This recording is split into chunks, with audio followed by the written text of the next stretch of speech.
पूरे देश में चुनाव सुधार के लिए लिए जा सकते हैं अभूतपूर्व निर्णय।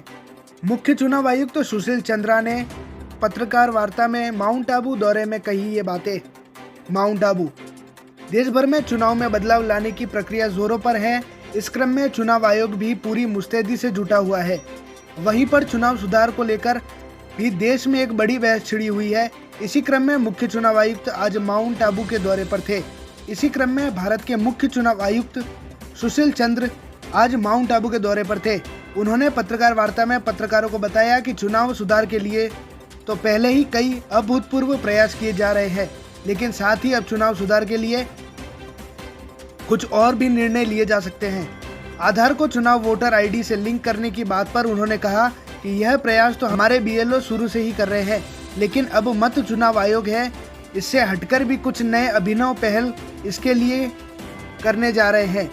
जहां तक चुनाव में सुधार की बात है, उसके लिए पहले ही हम सरकार को समय समय पर बातचीत कर चुके हैं, पार्लियामेंट को भी बता चुके हैं। निर्णय लेना सरकार के हाथ में है।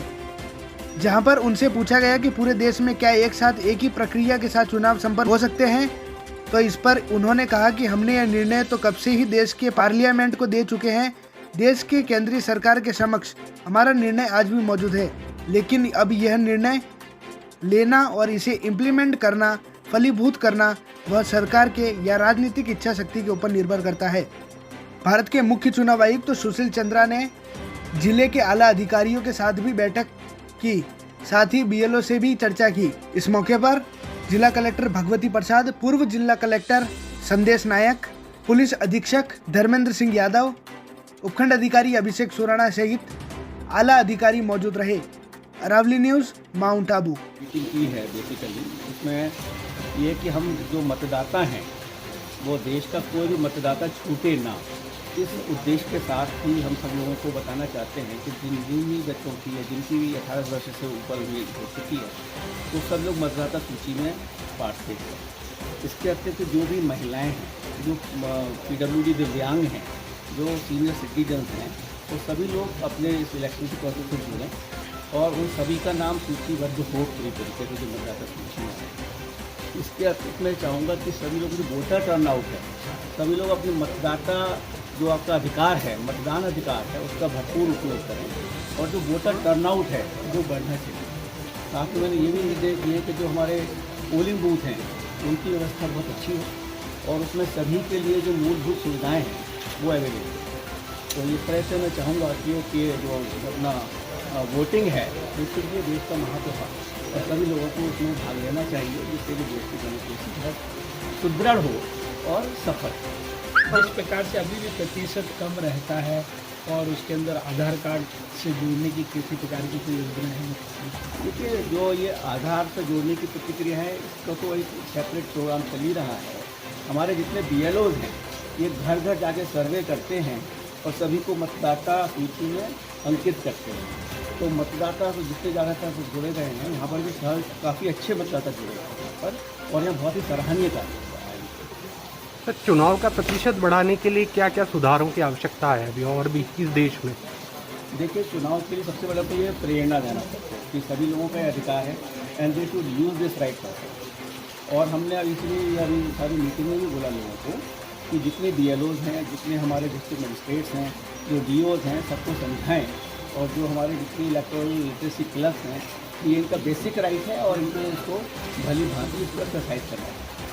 देश के अंदर एक साथ चुनाव होने का वो एक अलग प्रक्रिया है और वो अगर उसके लिए कुछ ना कुछ संविधान में आवश्यकता है उसमें चेंज करना। एसोसिएट प्रोफेसर हूँ और यहाँ स्वीप डिस्ट्रिक्ट कोऑर्डिनेटर हूँ।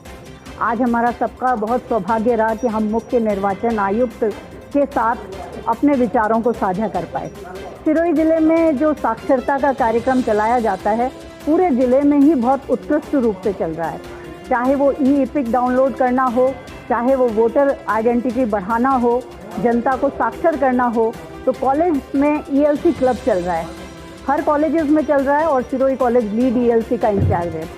इस रूप में रेवदर, आबू रोड, पिंडवाड़ा, शिवगंज, सभी जगह पर जनता को साक्षर करने का प्रयास किया जा रहा है। इसमें 3 चरण जो होते हैं, कुछ स्टूडेंट्स स्कूल के होते हैं, उसके बाद कॉलेजेस के, और पहले जो थे कि हम नुक्कड़ नाटक वगैरह फील्ड में जाकर के गाँव में कराते थे, लेकिन उसके बाद जो हम लोगों ने कार्य किया वो ऑनलाइन माध्यम से किया।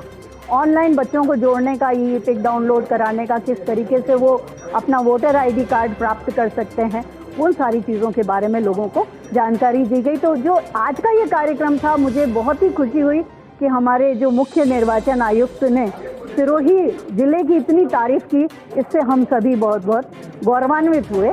सभी का धन्यवाद। आज पहली बार कुछ बच्चों को एनरोल भी किया गया है जो 18 साल जिन्होंने आयु पूर्ण की है, उनका क्या एक्सपीरियंस है, वो क्या कहना चाहते हैं?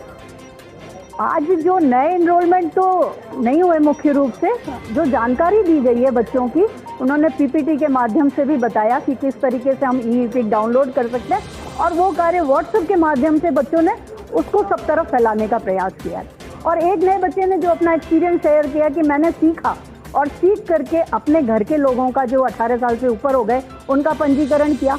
उसके बाद अगर लड़कियां हैं, उनका विवाह हो गया है, तो वो एक फॉर्म के माध्यम से वो बाद में अब जब ससुराल जाती हैं तो वहाँ पर उसको चेंज करा सकती हैं। तो बिना बीएलओ भी अपना नाम रजिस्टर कर सकते हैं? बिल्कुल, बिना बीएलओ भी हम अपना नाम रजिस्टर कर सकते हैं। एक हेल्पलाइन नंबर भी है, उसके माध्यम से भी हम, अगर कोई प्रॉब्लम आती है, एक छोटी सी प्रॉब्लम जो कुछ लोगों ने शेयर भी की, वो सारा कुछ इंग्लिश में है, तो उसके लिए भी ये बात हुई कि उसको सुधारने का प्रयास किया जाएगा, उसको लोकल लैंग्वेज में भी कराने का प्रयास किया जाएगा।